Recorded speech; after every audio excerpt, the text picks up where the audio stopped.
नमस्कार दोस्तों, आपका स्वागत है हिमाचल के सबसे ताज़ा खबरों के साथ। आज हम आपको 1 नवंबर 2023 के मुख्य समाचार प्रस्तुत करेंगे। हिमाचल के विकास, पर्यटन और सामाजिक क्षेत्र की ताज़ा जानकारी के लिए हमारे चैनल को सब्सक्राइब करें और अपडेट के लिए हमें फॉलो करें। नई पीढ़ी को बर्बाद कर रहा नशा, शिक्षा संस्थान में बढ़ रहे नशे पर पूर्व सीएम शांता कुमार ने जताई चिंता। पूर्व मुख्यमंत्री एवं पूर्व केंद्रीय मंत्री शांता कुमार ने कहा कि हमीरपुर के संस्थान में नशे की ओवरडोज से एमटेक छात्र की मौत के बाद वहां नगर के एक दूसरे हॉस्टल से शराब पीकर 2 छात्राएं संस्थान में आ रही थी। दोनों में शराब पीने का मुकाबला हो रहा था। इनमें से एक छात्रा गेट पर बेसुध हो गई। इस प्रकार के नशे के समाचार पढ़कर मेरी तरह हिमाचल के लाखों लोगों की रूह भी कांप गई होगी। देवभूमि हिमाचल प्रदेश कहा जा रहा है और सबसे दुर्भाग्य यह है कि सरकार और समाज पूरी तरह से सो रहे हैं। उन्होंने कहा कि छात्र की नशे से मौत होने के बाद इस संबंध में अधिक जांच होने लगी तो छात्र ही नहीं छात्राएं भी पकड़ी गई। इसका सीधा सा अर्थ यह है कि उस संस्थान में पहले भी इसी प्रकार से नशा चल रहा था। शांता कुमार ने कहा कि अपराध करने वाले बहुत कम लोग पकड़े जाते हैं। सबसे बड़ा कारण तो यह है कि आज की पीढ़ी पूरी तरह से संस्कार विहीन हो गई है। हाथ में मोबाइल और जेब में नशा पूरी पीढ़ी को बर्बाद कर रहा है। नशे का प्रकोप लंबे समय से प्रदेश में बढ़ रहा है। रोज समाचार मिलते हैं कि कुछ ग्राम नशा बरामद होने वाले को पकड़ा जाता है, लेकिन इन छोटे लोगों को नशा सप्लाई कहां से होता है, उन बड़े लोगों की बड़ी पहुंच होती है और वे पकड़े नहीं जाते। सरकार गंभीरता से विचार करे और सख्त कार्रवाई करे। शांता कुमार ने कहा कि यह भी ध्यान रखें कि केवल कानून से इस समस्या का समाधान नहीं होगा। नई पीढ़ी को संस्कार देने का प्रबंध अतिशीघ्र करना पड़ेगा। इससे बड़ा और कोई संकट नहीं हो सकता। कांगड़ा में भैरव बाबा को क्यों आया पसीना? जब भी ऐसा हुआ, कोई न कोई आपदा परेशान कर गई। हर वर्ग सतर्क। माता बज्रेश्वरी देवी मंदिर के परिसर में स्थापित भैरव बाबा बहुत बार अपने भक्तों को सीधा संदेश देते हैं। जब जब उन्हें अपने भक्तों से साक्षात्कार करना होता है, उनकी मूर्ति से पसीना झलकता है। जब भी ऐसा हो, समझो प्रकृति कोई खेल खेलेगी। हाल ही में भी ऐसा ही हुआ तो पंडितों के हाथ पांव फूल गए। बताते हैं कि भैरव की मूर्ति पर अगर पसीना आए तो किसी आपदा के संकेत होते हैं। कोई अनहोनी न हो, इसके लिए मंदिर में पाठ हवन किए गए। पंडित कुलदीप शास्त्री कहते हैं कि समाज में बुराइयां खत्म हो, मंदिर में पूर्णतया शुद्ध हो, पवित्रता बनी रहे, यह तमाम इंतजाम करने होंगे। बताते हैं कि भैरव की मूर्ति को पसीना आया था और भैरव बाबा के वस्त्र बदले। ऐसा करीब 2-3 दिन हुआ। पंडित कहते हैं कि 70 के दशक में कांगड़ा की एक मार्केट में आग लगी थी, तब भैरव बाबा को पसीना आया था। आज फिर बाबा को पसीना आया तो पुजारी वर्ग ही नहीं, समाज का तमाम वर्ग सतर्क हो गया। मंदिर में पूजा पाठ हवन किए गए। पूर्व मंदिर ट्रस्टी एवं वरिष्ठ पुजारी पंडित राम प्रसाद शर्मा कहते हैं कि इसका आभास हुआ तो मंदिर में विशेष पाठ और हवन किए गए। अब सब कुछ सामान्य है। मंदिर परिसर के भीतर प्रवेश द्वार के बाईं और आगे भैरव की प्राचीन मूर्ति है। कहते हैं कि यह चमत्कारी मूर्ति 5000 वर्ष पुरानी है। कोई भी देवी आपदा, दुर्भिक्ष, भूकंप, महामारी आने के संकेत के रूप में भैरव के नेत्रों से आंसू और शरीर से पसीना निकलना आरंभ हो जाता है, अब ऐसा हुआ तो पुजारी वर्ग भी भयभीत हो गया। दरअसल समाज में जो बुराइयां पनप रही है वह कोई अच्छा संकेत नहीं है। ऐसे में देवी देवताओं का गुस्सा आना स्वाभाविक है। खैर, पुजारियों ने पूजा पाठ हवन यज्ञ कर देवी देवताओं के भैरव बाबा के गुस्से को शांत करने का प्रयास किया है। अलबत्ता अगर बुराइयां इसी तरह पनपती रहीं, तो आपदा का सामना करना पड़ सकता है। वर्ष 1905 में कांगड़ा भूकंप का सामना कर चुका है। इसके बाद भी भूकंप के कई झटके कांगड़ा में लगे हैं। प्रकृति से छेड़छाड़ और बुराइयां पनपती है तो आपदाएं आती है। लोगों का कहना है कि इसे रोकने के लिए समाज को ही सुधरना होगा। क्रिप्टो से लूटा पैसा बिटकॉइन विदेशों में इन्वेस्ट, दुबई और सिंगापुर में बनाई संपत्तियां, डायमंड गोल्ड में भी लगाया। चंद महीनों में पैसे दोगुने करने के नाम पर हिमाचल प्रदेश में क्रिप्टो करेंसी के जरिए हुई सैकड़ों करोड़ रुपए की ठगी का पैसा शातिरों ने देश में ही नहीं बल्कि विदेशों में भी इन्वेस्ट किया है। अब तक इस मामले में 2300 करोड़ रुपए के आसपास की ठगी व लेनदेन का खुलासा हो चुका है। एसआईटी पकड़े गए आरोपियों की संपत्ति को जब्त करने की भी तैयारी में है, लेकिन आरोपियों के पास अब तक कुछ करोड़ रुपए की संपत्ति ही सामने आई है।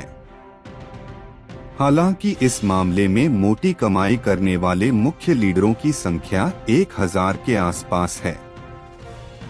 इसमें सुभाष, सुखदेव, हेमराज, अभिषेक व प्रवीण सहित ऐसे कई मुख्य टीम लीडर हैं, जिन्होंने कई 100 करोड़ रुपए इससे जुटाए हैं। पुख्ता सूत्र बताते हैं कि मुख्य आरोपियों के साथ ही अन्य लोगों ने क्रिप्टो से लूटा पैसा न सिर्फ भारत के विभिन्न राज्यों में बेनामी संपत्ति के रूप में इन्वेस्ट किया है, बल्कि इस पैसों को विदेशों में भी इन्वेस्ट किया गया। क्रिप्टो से लूटा गया पैसों आरोपियों ने बिटकॉइन के साथ ही डायमंड, गोल्ड और विदेशों में संपत्तियों की खरीद में लगाया है, जिसमें दुबई, मलेशिया और सिंगापुर में इस पैसे को लगाने के साथ करोड़ों रुपए की लग्जरी गाड़ी भी विदेशों में आरोपियों के पास है। यही वजह है कि अब तक एसआईटी आरोपियों की कुछ करोड़ संपत्ति का ही पता लगा सकी है। HDM इन्वेस्टमेंट से पैसा वापस करने का दिया था भरोसा। सुभाष ने हिमाचली टीम लीडर्स के साथ दिल्ली में हुई अंतिम बैठक में इस बात का जिक्र किया था कि उसने और साथियों ने पैसा बिटकॉइन के साथ बहुत सी ऐसी जगहों पर इन्वेस्ट किया है। इसमें विदेशी संपत्तियां भी हैं। इन जगहों से जल्द ही रिटर्न आने पर सबका पैसा वापस कर दिया जाएगा। क्रिप्टो ठगों के बैंक खातों को भी खंगाल रही टीम। सरकार ने सभी जिलाधीश को पत्र लिखकर इस मामले में आरोपियों व परिजनों की संपत्तियों की खरीद फरोख्त पर रोक लगाने के आदेश दिए हैं। आरोपियों की संपत्तियों व वित्तीय खातों को फ्रीज करने की प्रक्रिया चली हुई है। इसी बीच सरकार ने भी इस बारे कदम उठाते हुए सभी उपायुक्त को इस बारे आदेश जारी किए हैं। पांगी में 2 मंजिला 4 मकान राख, शौर में बिजली के शॉर्ट सर्किट से सुलगी चिंगारी ने बेघर किए 4 परिवार। जनजातीय उपमंडल पांगी की ग्राम पंचायत शौर में मंगलवार दोपहर बाद पेश आए भयंकर अग्निकांड में 4 2 मंजिला मकान जलकर राख हो गए। आग की इस घटना में 3 परिवार प्रभावित हुए हैं। प्रभावितों में 2 सगे भाई भी शामिल हैं। इस घटना में प्रभावित परिवारों की जिंदगी भर की जमा पूंजी आग में जलकर राख हो गई। आरंभिक तौर पर आग की इस घटना में 40 से 50 लाख रुपए के नुकसान का अनुमान है। प्रथम दृष्टया आग लगने की वजह बिजली का शॉर्ट सर्किट माना जा रहा है। उपमंडलीय प्रशासन की ओर से तहसीलदार शांता कुमार ने घटनास्थल पर पहुंचकर स्थिति का जायजा लेने के साथ ही हल्का पटवारी को नुकसान की विस्तृत रिपोर्ट तैयार करने के निर्देश जारी कर दिए हैं। इसके साथ ही प्रभावित परिवारों को 10-10 हजार रुपए की फौरी राहत के अलावा राशन व सामग्री भी उपलब्ध करवा दी है। मंगलवार दोपहर बाद करीब 3 बजे शौर गांव के लुद्र सिंह के पुराने मकान के ऊपरी हिस्से अचानक आग की लपटें उठता देख मौके पर ग्रामीणों की भीड़ जुट गई। उन्होंने मकान को भड़की आग पर काबू पाने के लिए राहत व बचाव कार्य आरंभ कर दिए, मगर आग ने भयंकर रूप धारण करते हुए लुद्र सिंह के दूसरे मकान सहित योगराज व केहर सिंह के मकानों को भी चपेट में ले लिया और देखते ही देखते सभी 2 मंजिला मकान अंदर रखे सामान सहित जलकर राख हो गए। उधर तहसीलदार पांगी शांता कुमार ने शौर गांव में आग की चपेट में आकर 4 2 मंजिला मकानों के जलने की पुष्टि की है। उन्होंने बताया कि प्रभावितों को फौरी राहत के अलावा राशन व अन्य सामग्री उपलब्ध करवा दी गई है। उन्होंने हल्का कानूनगो व पटवारी को आग से हुए नुकसान की विस्तृत रिपोर्ट तैयार करने के निर्देश भी दे दिए गए हैं। एनआईटी हमीरपुर में पहली बार स्थापित होगा कंट्रोल रूम। संस्थान की गाड़ी में ही कैंपस से बाहर जा पाएंगे छात्र। एनआईटी हमीरपुर एक सप्ताह पूर्व हुई छात्र की मौत के बाद से लगातार सुर्खियों में है, क्योंकि एक तरफ जहां पुलिस धड़ाधड़ नशे की गिरफ्त में आए छात्रों को पकड़ रही है, वहीं एनआईटी प्रबंधन भी बिगड़ैलों पर शिकंजा कस रहा है। इसमें पहली कार्रवाई के रूप में एनआईटी प्रशासन ने नशे में धुत 2 छात्राओं को छात्रावास से निकाल दिया है। बताते हैं कि दोनों छात्राओं का पहले मेडिकल करवाया गया था, जिसमें शराब की पुष्टि हुई है। एनआईटी के कुछ छात्रों द्वारा अव्यवस्थित किए इस माहौल को ठीक करने के लिए प्रबंधन अब जहां कुछ सख्त कदम उठाने जा रहा है, वहीं व्यवस्थाओं में भी कुछ बदलाव भविष्य में किए जाएंगे। एनआईटी में पहली बार कंट्रोल रूम स्थापित किया गया है, यानी अब यहां होने वाली हर घटना की सूचना तुरंत पुलिस तक पहुंचेगी। पूर्व में ऐसा नहीं होता था, भले ही यहां बड़े से बड़े घटनाक्रम हो जाते थे। कंट्रोल रूम स्थापित होने से पुलिस और प्रबंधन के बीच समन्वय बना रहेगा, जिससे हर हलचल की जानकारी मिलती रहेगी। हॉस्टल से बाहर हमीरपुर शहर इत्यादि में जाने वाले स्टूडेंट्स के लिए अंदर ही वाहन की व्यवस्था की जा रही है, जिसमें छात्र मार्केट तक जा सकेंगे और उसी में खरीदारी इत्यादि करके वापस आएंगे। इसके लिए प्रबंधन कबाड़ हो चुके पुराने वाहनों की जगह नई बसें खरीदेगा। दरअसल अभी होता यह है कि छात्र कैंपस से बाहर जाते हैं और होटलों में पार्टियां करते हैं और रात को होटल वाले ही अपने वाहनों में उन्हें एनआईटी परिसर में छोड़कर आते हैं, फिर चाहे वो किसी भी हालत में हो। लेकिन अब ऐसा नहीं होगा। एनआईटी का अपना वाहन होगा, अपना ड्राइवर होगा और उसमें एक सिक्योरिटी गार्ड भी मौजूद रहेगा। एचडीएम एनआईटी में नशे की टेस्टिंग को किट का होगा प्रावधान। संस्थान के ध्यान में यह भी आ रहा था कि कुछ छात्र जो कि काफी इमोशन प्रवृत्ति के होते हैं, वे कई बार डिप्रेशन में जाने लगते हैं। ऐसे छात्रों के लिए एक काउंसलर की व्यवस्था भी एनआईटी प्रशासन करने जा रहा है।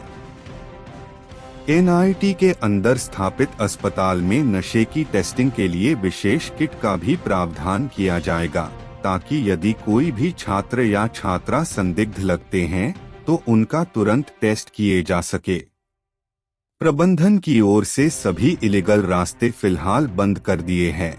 जहां बाड़बंदी की जरूरत थी, वहां तारे लगा दी गई है।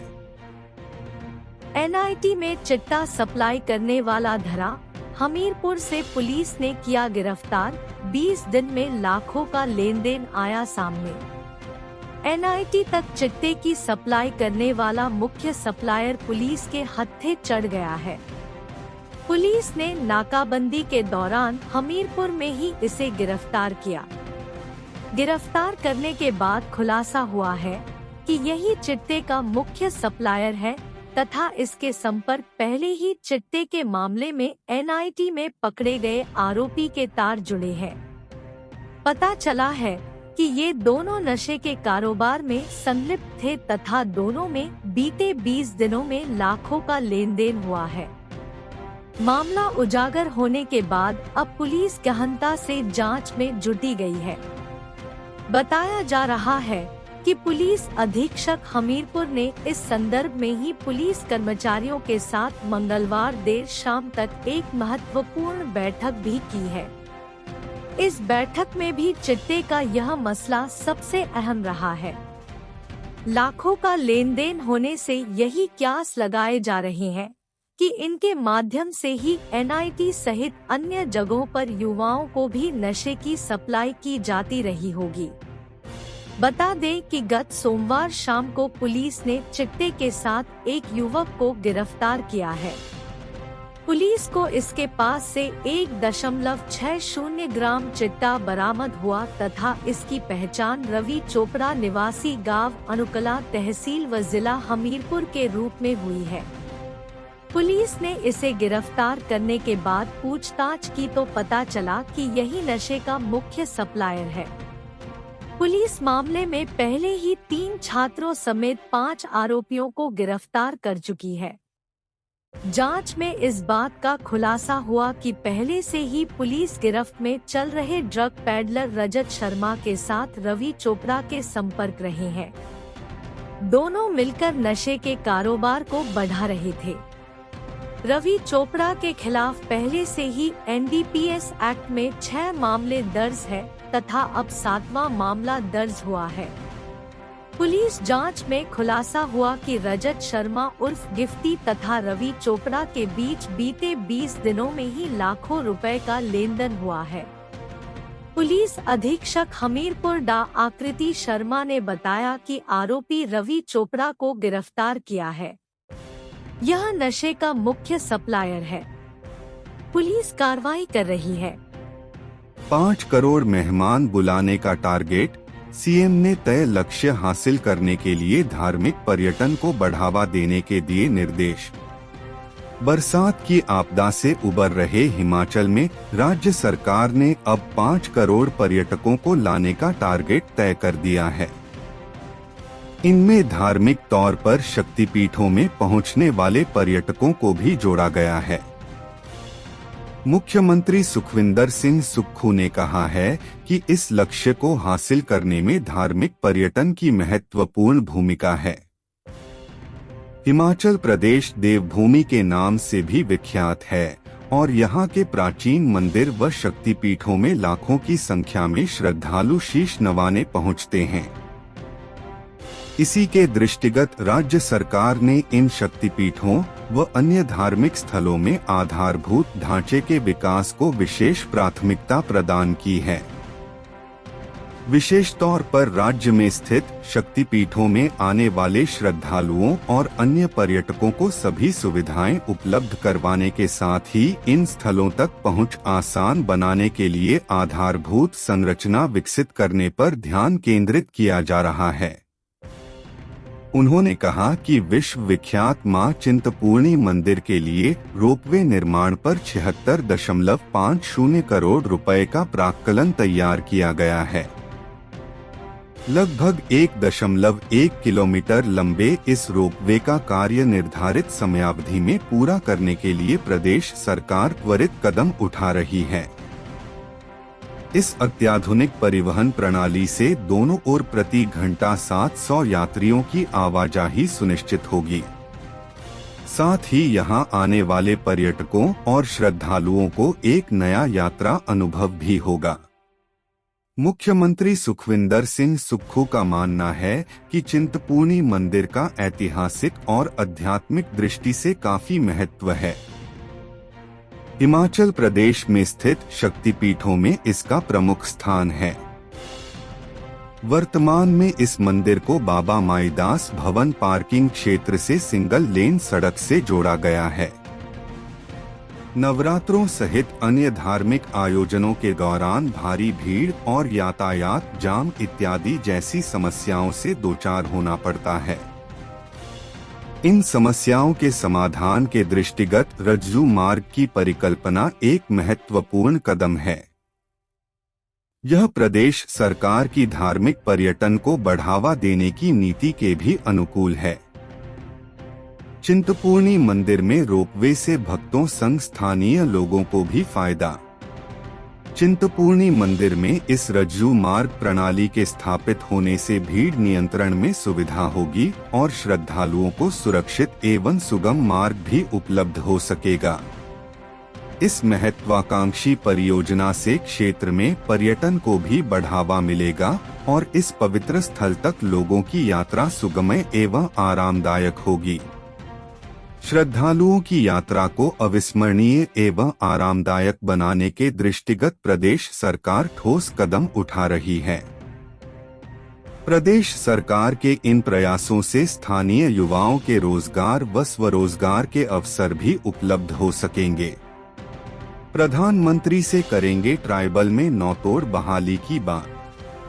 किन्नौर और लाहौल स्पीति के पंचायत प्रतिनिधियों से बोले राज्यपाल।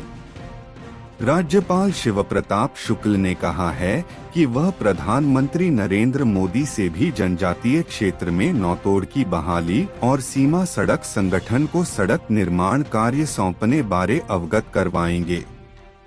साथ ही लियो से चांगो सड़क के निर्माण कार्य में गति लाने के लिए प्रदेश सरकार से सिफारिश करेंगे। उन्होंने कहा कि वह इस सड़क निर्माण से क्षेत्र के लोगों को निर्बाध परिवहन सुविधा प्राप्त होगी और पर्यटकों को भी आवागमन से संबंधित समस्याओं से निजात मिलेगी। सेना व अर्धसैनिक बल के लिए भी यह लाभप्रद होगी। वह मंगलवार को राजभवन में जनजातीय क्षेत्र किन्नौर और लाहौल स्पीति की 13 पंचायतों के जनप्रतिनिधियों ने भेंट की। प्रतिनिधिमंडल ने लियो से चांगो सड़क के निर्माण कार्य सहित इन क्षेत्रों की आवश्यकताओं से उन्हें अवगत करवाया। उन्होंने कहा कि हाल ही में जनजातीय क्षेत्र का उनके दौरे का उद्देश्य सीमा पर तैनात सैनिकों तथा इस क्षेत्र के निवासियों की कठिनाइयों व समस्याओं की जानकारी प्राप्त करना था। फोन पर बुलाकर दराडंडों से हमला। बरोटीवाला के बुरांवाला में खूनी वारदात, 4 हमलावरों ने लहूलुहान किए युवक। औद्योगिक क्षेत्र बरोटीवाला के तहत बुरांवाला में तेजधार हथियारों से लैस युवकों ने 4 लड़कों पर जानलेवा हमला कर दिया। इस हमले में एक युवक गंभीर रूप से घायल हो गया, जिसे प्राथमिक उपचार के उपरांत पीजीआई रेफर कर दिया है, जबकि 2 अन्यों को आंशिक चोटें आई है। इस हमले में गंभीर रूप से घायल एक युवक की 15 दिन बाद शादी है। पुलिस ने इस संदर्भ में हत्या के प्रयास का मुकदमा दर्ज करते हुए तुरंत हरकत में आते हुए नामजद 6 युवकों में से 4 हमलावरों को गिरफ्तार कर लिया है। जानकारी के मुताबिक गुरमीत सिंह निवासी गांव छातीपुरा डाकघर बरोटीवाला ने बयान दर्ज करवाया कि सोमवार को गौरव शर्मा निवासी बटेड़ ने फोन करके बुरांवाला बुलाया, जहां गुरमीत, पंकज, हिमांशु उर्फ हन्नी व दीपक के साथ वहां चला गया। बुरांवाला में गौरव, अश्वनी, कुणाल व सोढ़ी निवासी सहित अन्यों ने दराट व डंडों से गुरमीत व अन्यों पर हमला कर दिया। शिकायतकर्ता ने पुलिस को दिए बयान में बताया कि सोढ़ी ने हाथ में पकड़े दराट से पंकज के सिर पर किया और दूसरा वार उसके पेट के बाई साइड पर किया, जिससे पंकज उसी समय बेहोश होकर नीचे जमीन पर गिर पड़ा तथा गौरव शर्मा व अन्यों ने डंडे बरसाए, जिससे इसके व हिमांशु उर्फ हन्नी को चोटें आई। पंकज को तुरंत नजदीकी अस्पताल पहुंचाया गया, जहां से उन्हें प्राथमिक उपचार के उपरांत पीजीआई रेफर कर दिया गया। डीएसपी बद्दी प्रियंक गुप्ता ने बताया कि पुलिस ने धारा 307, 147, 148, 149, 341, 506 के तहत हत्या के प्रयास व मारपीट का मुकदमा दर्ज करते हुए कार्रवाई शुरू कर दी है। उन्होंने बताया कि पुलिस ने गौरव शर्मा, अशोक कुमार, कुणाल व अश्वनी को इस मामले में गिरफ्तार कर लिया है। शिव बावड़ी मंदिर पहुंचे आनंद शर्मा शांडिल, प्रभावित परिवारों से मिलकर बंधाया ढांढस, हर संभव सहायता का दिया आश्वासन। पूर्व केंद्रीय मंत्री आनंद शर्मा ने मंगलवार को स्वास्थ्य एवं परिवार कल्याण मंत्री कर्नल डा धनीराम शांडिल के साथ शिव बावड़ी मंदिर समरहिल के घटना स्थल का दौरा किया और इस त्रासदी में अपनों को खोने वाले लोगों के घर जाकर उन्हें ढांढस बंधाया। आनंद शर्मा ने प्रभावित परिवारों के प्रति सांत्वना प्रकट करते हुए कहा कि दुख की इस घड़ी में प्रदेश सरकार एवं कांग्रेस हर प्रकार से प्रभावित परिवारों के साथ है। उन्होंने प्रभावित परिवारों को हर संभव सहायता प्रदान करने का भी आश्वासन दिया। स्वास्थ्य मंत्री ने कहा कि प्रदेश सरकार आपदा प्रभावित परिवारों के साथ कंधे से कंधा मिलाकर खड़ी है। उन्होंने कहा कि यह त्रासदी बेहद दुर्भाग्यपूर्ण थी, जिसमें जानमाल का काफी नुकसान हुआ। इस अवसर पर कांग्रेस के वरिष्ठ नेता विनीत गौतम, जितेंद्र ठाकुर सहित अन्य लोग उपस्थित रहे। राजभवन में मनाया जम्मू कश्मीर लद्दाख का स्थापना दिवस। राज्यपाल बोले, दोनों केंद्र शासित राज्य समृद्धि की ओर अग्रसर। राज्यपाल शिव प्रताप शुक्ल ने मंगलवार को राजभवन में जम्मू कश्मीर तथा लद्दाख के स्थापना दिवस पर आयोजित कार्यक्रम की अध्यक्षता की। इस दौरान उन्होंने हुए कहा कि धर्म, जाति व क्षेत्रवाद की संकीर्णता को समाप्त करना ही इस कार्यक्रम का मूल उद्देश्य है। यह कार्यक्रम प्रधानमंत्री नरेंद्र मोदी की एक भारत श्रेष्ठ भारत की कल्पना को साकार कर रहा है, जिसके तहत देश के विभिन्न राज्यों के स्थापना दिवस को हर राज्य में मनाने की एक पहल की गई है। शिव प्रताप शुक्ल ने इस अवसर पर जम्मू कश्मीर तथा लद्दाख के मूल निवासियों को संबोधित करते हुए कहा कि देश की जन्नत कहा जाने वाला जम्मू कश्मीर व लद्दाख केंद्र शासित प्रदेश की स्थापना 5 अगस्त 2019 को अनुच्छेद 370 की शक्तियों को समाप्त करने के बाद 31 अक्टूबर से जम्मू कश्मीर व लद्दाख 2 अलग केंद्र शासित राज्य बने। उन्होंने कहा कि केंद्र शासित राज्य की स्थापना से पूर्व कश्मीर की जनता व जनजीवन पूर्णतया अस्त-व्यस्त था। वर्ष 2019 के बाद जम्मू व कश्मीर में केंद्र सरकार की मदद से अनेक नई व महत्वाकांक्षी परियोजनाएं पूरी हुई है। राज्यपाल ने कहा कि केंद्र शासित राज्य के रूप में गठन से लद्दाख में चहुमुखी विकास को गति मिली है। प्रधानमंत्री नरेंद्र मोदी के कुशल नेतृत्व में जिस राज्य में धार्मिक कट्टरपंथियों के भय से आम जनजीवन भय, निराशा व अवसाद के कारण त्रस्त था, वहां समाज के प्रत्येक क्षेत्र में विकास व समृद्धि को बढ़ावा मिला है। कार्यक्रम में लद्दाख के सांस्कृतिक दल को उनके मनमोहक प्रस्तुति के लिए 51,000 रुपए प्रदान किए। कश्मीर के नागरिक शुभदीप सिंह ने जम्मू कश्मीर को केंद्र शासित प्रदेश बनाए जाने से अपने परिवार व स्थानीय मुस्लिम परिवारों के साथ घटित मर्मस्पर्शी घटनाएं साझा की। राज्यपाल ने उपस्थित जन समूह तथा राजभवन के अधिकारियों व कर्मचारियों को राष्ट्रीय एकता की शपथ भी दिलाई। इस अवसर पर राज्यपाल तथा लेडी गवर्नर जानकी शुक्ल ने दोनों राज्यों के उपस्थित निवासियों को शॉल व टोपी भेंट कर सम्मानित भी किया। इस अवसर पर राज्यपाल के सचिव राजेश शर्मा और दोनों राज्यों के नागरिक उपस्थित थे। जनप्रतिनिधि पर दबाव बनाना गलत, बद्दी में बीडीसी सदस्य प्रशिक्षण वर्ग में बोले भाजपा प्रदेशाध्यक्ष डा राजीव बिंदल। भाजपा प्रदेश अध्यक्ष डा राजीव बिंदल ने कहा कि जनप्रतिनिधि जनता की आवाज होते हैं और उनके ऊपर राजनीतिक दबाव बनाना गलत है। उन्होंने कहा कि देश में 3 टायर सिस्टम चलता है और उसमें से सबसे बड़ी भूमिका पंचायती राज प्रतिनिधि निभा रहे हैं। उक्त शब्द भाजपा प्रदेश अध्यक्ष डा राजीव बिंदल ने भाजपा द्वारा बद्दी में आयोजित 1 दिवसीय बीडीसी सदस्य प्रशिक्षण वर्ग को संबोधित करते हुए कहे। इस दौरान भाजपा सांसद सुरेश कश्यप, पूर्व सांसद वीरेंद्र कश्यप, भाजपा महामंत्री बिहारी लाल शर्मा सहित अन्य भाजपा नेता मौजूद रहे। डा बिंदल ने 2014 में शुरू की गई प्रधानमंत्री जनधन योजना का जिक्र करते हुए कहा कि देश में वित्तीय समावेशन लाने का सबसे बड़ा साधन बनकर उभरी है।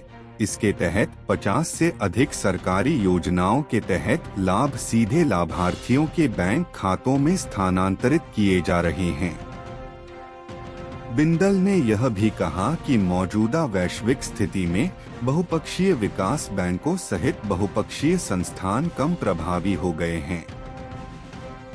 सरदार पटेल को अधिकार दिए होते तो पीओके भारत में होता।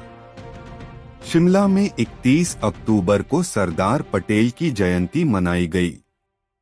इस दौरान हिमाचल भाजपा अध्यक्ष डा राजीव बिंदल ने कहा कि सरदार वल्लभ भाई पटेल जी ने देश की सभी रियासतों को भारत की माला में पिरोने का काम कर दिया।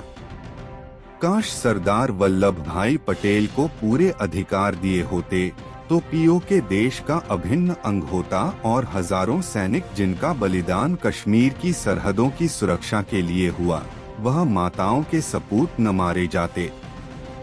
सीएम के प्रधान सचिव भरत खेड़ा को ऊर्जा विभाग व बिजली बोर्ड का अतिरिक्त कार्यभार।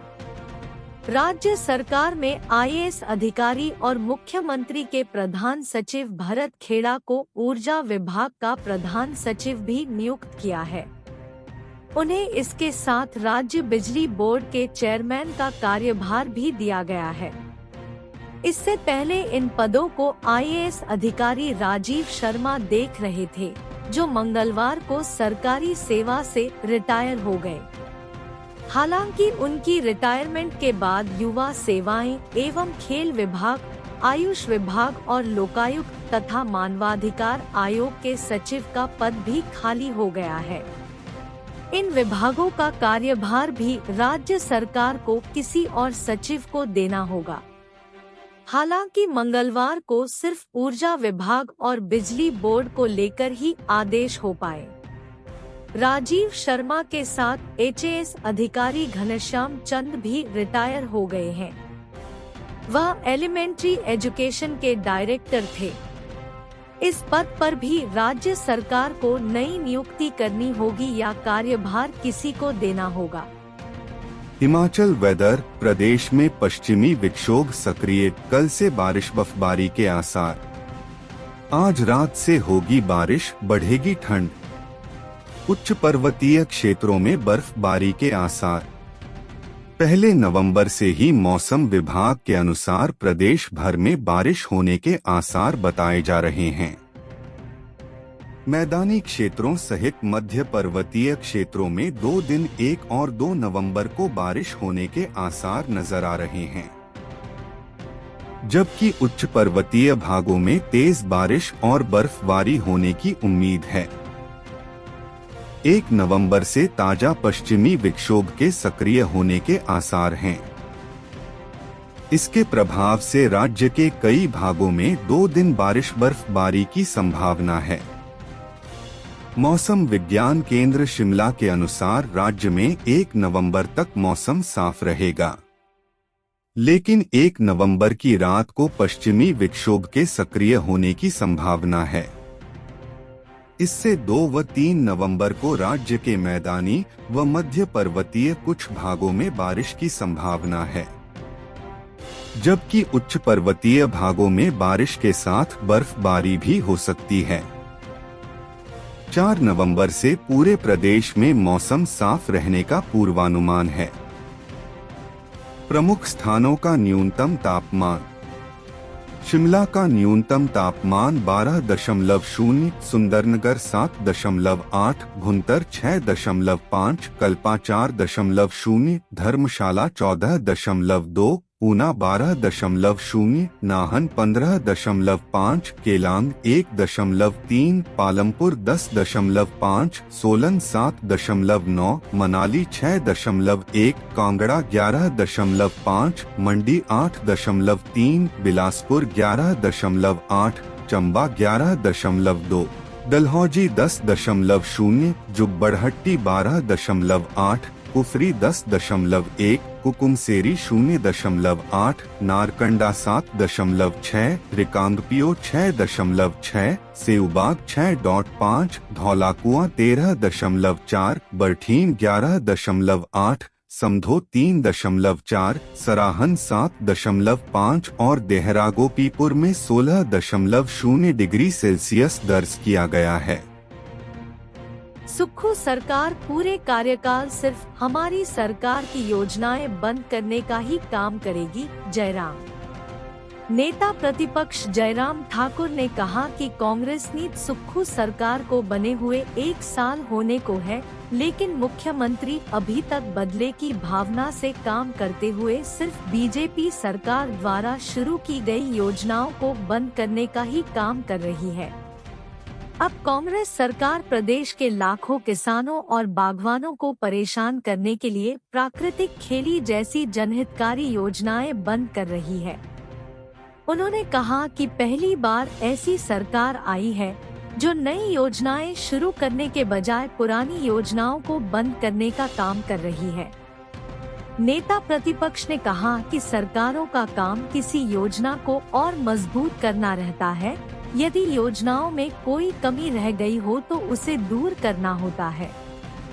जयराम ठाकुर ने कहा कि इस समय पूरी दुनिया प्राकृतिक खेती को अपना रही है, लेकिन हिमाचल सरकार प्राकृतिक खेती के प्रोत्साहन के लिए चलाई जा रही योजना को बंद कर रही है। उन्होंने कहा कि प्राकृतिक खेती योजना की हिमाचल में सफलता के लिए केंद्र सरकार द्वारा हिमाचल प्रदेश की कई बार सराहना की गई। इस खेती के जरिए किसान रासायनिक उर्वरकों का प्रयोग न करके जैविक उर्वरकों का प्रयोग करते हैं, जिससे किसानों की कृषि लागत एकदम कम हो जाती है। प्राकृतिक खेती से उत्पादित खाद्य पदार्थ एक तरफ किसानों के स्वास्थ्य के लिए फायदेमंद है, तो दूसरी तरफ बाजार में ऐसे उत्पादों की भारी मांग की वजह से अच्छी कीमत भी मिल जाती है। लेकिन वर्तमान सरकार प्राकृतिक खेती योजना को बंद करके प्रदेश के किसानों और बागवानों को परेशान कर रही। सुख की सरकार का नारा लगाने वाले प्रदेश के लोगों को दुख देने का काम कर रहे हैं। गौरतलब है कि अभी तक प्रदेश में लगभग 2 लाख से ज्यादा किसान बागवान परिवारों ने इस खेती विधि को पूर्ण या आंशिक भूमि पर अपना लिया है। प्रदेश की 99% पंचायतों में यह विधि पहुंच बना चुकी है और 1,17,762 बीघा 9,421 हेक्टेयर से अधिक भूमि पर इस विधि से खेती बागवानी की जा रही है। इस योजना के तहत 2023 के अंत तक 20,000 हेक्टेयर से ज्यादा भूमि को प्राकृतिक खेती के अधीन लाने का लक्ष्य था, लेकिन कांग्रेस सरकार ने इस योजना को बंद कर दिया। नेता प्रतिपक्ष ने कहा कि जब से कांग्रेस सत्ता में आई है, तब से हमारी सरकार द्वारा किए गए कामों को बंद करने का एक सूत्रीय अभियान चला रही है। उन्होंने कहा कि सरकार बनते ही जनहित के 1,000 से ज्यादा संस्थान बंद कर दिए, 10,000 से ज्यादा लोगों को नौकरी से निकाल दिया। लोगों को राहत देने के लिए डीजल पर कम किए गए वाले वैट को बढ़ाकर 2 बार में डीजल की कीमतों को लगभग 8 रुपए तक बढ़ा दिया। उन्होंने कहा कि लगभग 1 साल कार्यकाल में कांग्रेस के पास प्रदेश के लोगों को बताने के लिए कोई उपलब्धि नहीं है। प्रधानमंत्री से करेंगे नौतोड़ बहाली की बात, किन्नौर लाहुल के पंचायत प्रतिनिधियों से बोले राज्यपाल। राज्यपाल शिव प्रताप शुक्ल ने कहा है कि वे प्रधानमंत्री नरेंद्र मोदी से भी जनजातीय क्षेत्र में नौतोड़ की बहाली और सीमा सड़क संगठन को सड़क निर्माण कार्य सौंपने बारे अवगत करवाएंगे। साथ ही लियो से चांगो सड़क के निर्माण कार्य में गति लाने के लिए प्रदेश सरकार से सिफारिश करेंगे। उन्होंने कहा कि वह इस सड़क निर्माण से क्षेत्र के लोगों को निर्बाध परिवहन सुविधा प्राप्त होगी और पर्यटकों को भी आवागम से संबंधित समस्याओं से निजात मिलेगी। सेना व अर्धसैनिक बल के लिए भी यह लाभप्रद होगी। वे मंगलवार को राजभवन में जनजातीय क्षेत्र किन्नौर और लाहुल स्पीति की 13 पंचायतों के जनप्रतिनिधियों ने भेंट की।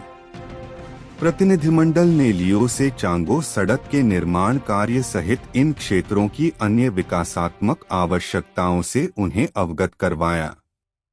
उन्होंने कहा कि हाल ही में जनजातीय क्षेत्र का उनके दौरे का उद्देश्य सीमा पर तैनात सैनिकों तथा इस क्षेत्र के निवासियों की कठिनाइयों व समस्याओं की जानकारी प्राप्त करना था।